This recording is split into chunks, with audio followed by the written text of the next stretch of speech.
In this video, I'll be listing the top 20 NBA players of all time. This is a mix between my personal opinions and the ESPN Top 74 Best Players list, so please do not get mad at me. I'm sure anyone that is watching this is probably just here to see who I personally think the GOAT is, so as sad as it is to see, I have to give you something to keep you watching the whole time. Whoever comments how many basketballs there are in the video will get a shout out next video. And since this is more of a fun thing, I'm only trying YouTube right now, and I'll post another video only if this video gets at least 10 likes. It took me so long to make this list. Yes, it is in Google Slides. Feel free to make fun of me in the comments. Okay, number 20 is Allen Iverson, AI himself. This one is a little biased toward my part, because I'm a big 76ers fan and AI is probably my favorite player. So sorry if you disagree with this one. Although, Iverson did master the crossover and broke ankles of so many players, inspiring many shoot-first point guards we have today. So you have to at least respect him for that. Next up is Elgin Baylor at number 19. Elgin Baylor played alongside Wilt Chamberlain and Jerry West on the Lakers. Playing with such superstars left him in the shadows most of the time, making him very underrated. He had a 43% field goal percentage and averaged 28 points per game. Number 18 is the massive Dirk Nowitzki. Dirk is the only player to play for a single franchise for 21 seasons. He also holds the first European to ever start in an All-Star game, the first European to win an MVP award, and he has a 51.2 field goal percentage with a total of 14 All-Star appearances. Karl Malone is number 17. Malone holds the second place spot for most career points ever, and is probably one of the most dominant players to ever play the game, averaging 10.1 rebounds and 25 average points per game. He also has 14 All-Star appearances.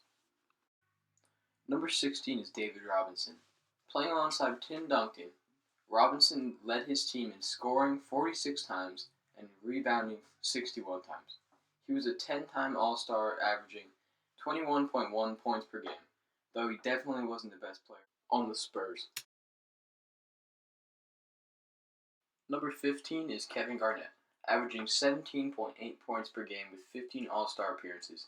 Garnett is the only person to ever have 25,000 points, 10,000 rebounds, 5,000 assists, 1,500 blocks, and 1,500 steals.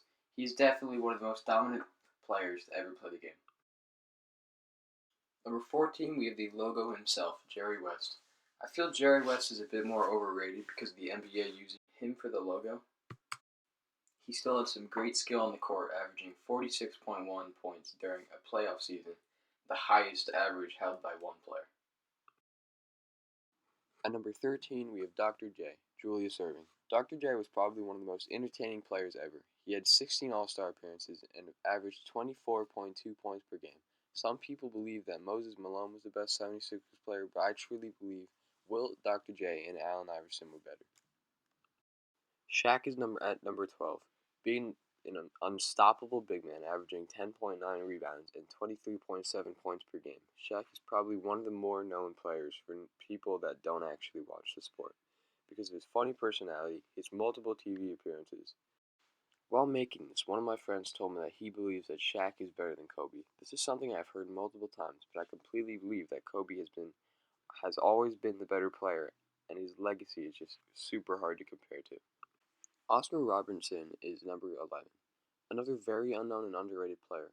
Robinson averaged 25.7 points per game and 7.5 rebounds and 9.5 assists. He was often known as Mr. Triple-Double, which really made sense for him.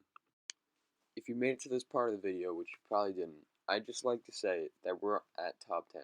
This is probably where most people get mad at me, so if at any point you disagree, leave a comment and make sure to hit the like button. Number 10 is Hakeem Olajuwon. Hakeem was very underrated because he played at the time Michael Jordan was destroying all the competition. He averaged 21.8 points per game and made 12 All-Star appearances. The number 9 spot goes to Kobe. Some people will probably get mad at me for saying that this should be higher, but most people only say things like that out of respect because of what happened. I think both of these things make sense, so whenever I hear someone call him the GOAT, I usually respect them for that. He had the second highest points in a single game with 81 and had 5 championship rings. Number 8 is Tim Duncan, probably one of the best teammates the NBA has ever had, always pulling his teammates away from mistakes and fights. He has the record for most wins with a single team, the most wins with a play and a coach, most wins by a trio, and he is the only player to start and win a title in 3 different decades. Number 7 is Bill Russell. He holds the record for the most championships with 11, 9 of those in a row. Although he is insanely impressive, he played in the early days when it wasn't as challenging like it is today. However, he still carried the Celtics through the amount of championships they have today. Number 6 is Wilt Chamberlain. If you're wondering what the team I put him for is, it is the Philadelphia Warriors, a team that is now the Golden State. On this team, he scored the most points scored by a single player in the regular season of exactly 100. Again, he was one of the most dominant players ever, averaging 22.9 rebounds for his career and 50.4 points per game in a season. He also holds the records for most rebounds in a game. He also had 15 games with over 65 points and has scored 50 or more 118 times. This was probably the hardest decision for me to make making this, choosing between Magic Johnson and Larry Bird. Every time I try and compare them, my opinion is different. There were arch enemies on the court, and were pretty evenly matched. However, I put Magic Johnson at number 5. He was probably the best point guard to ever play the game, and one of the most unselfish. He never had to have the ball like most other players needed every time, and he was a very flashy passer and averaged 11.2 assists per game and 19.5 points. I'll probably be kicking myself for putting him below Larry later. Leave a comment who you think is better. Number 4 is the white basketball player himself. Larry Bird was probably the best shooter ever in the game and averaged 88% for the free throw line, 5th highest ever.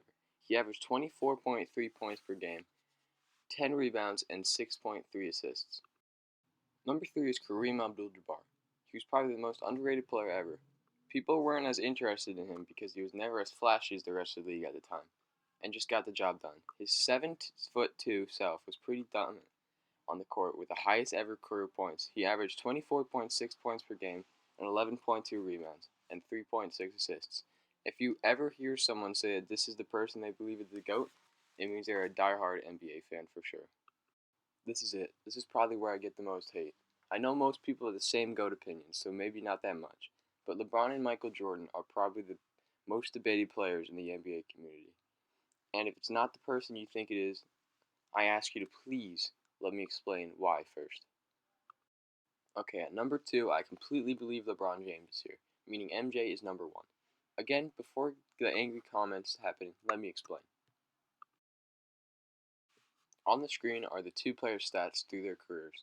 While looking at this, you can still put up a reasonable argument for either player, but MJ has only played for 15 seasons. Compare this to LeBron's 17 going on 18.